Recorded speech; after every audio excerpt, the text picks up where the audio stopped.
Integrating WorldPay setup into your online business is a straightforward process that enables you to accept payments securely and efficiently.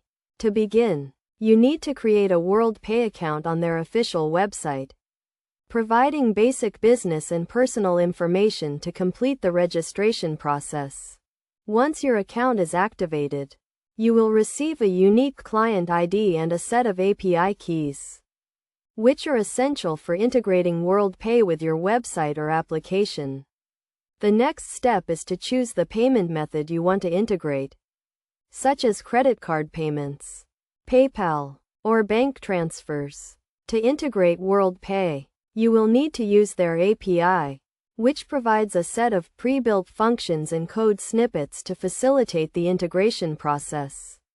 You can choose from various programming languages, including Java, PHP, and Python, depending on your website's technology stack.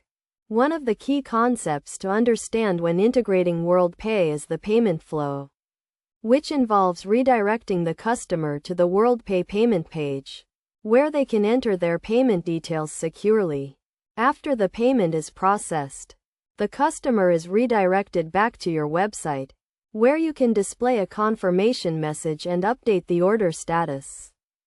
To ensure a seamless integration, it is essential to follow best practices, such as testing the payment flow thoroughly, using secure protocols like HTTPS, and complying with PCI DSS standards to protect sensitive customer data.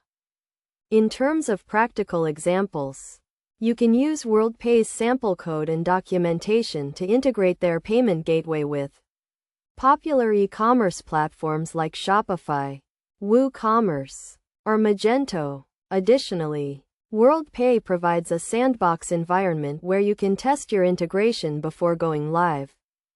By following these steps and best practices, you can successfully integrate WorldPay setup into your online business, providing your customers with a secure and convenient payment experience. Remember to consult WorldPay's official documentation and support resources if you encounter any issues during the integration process.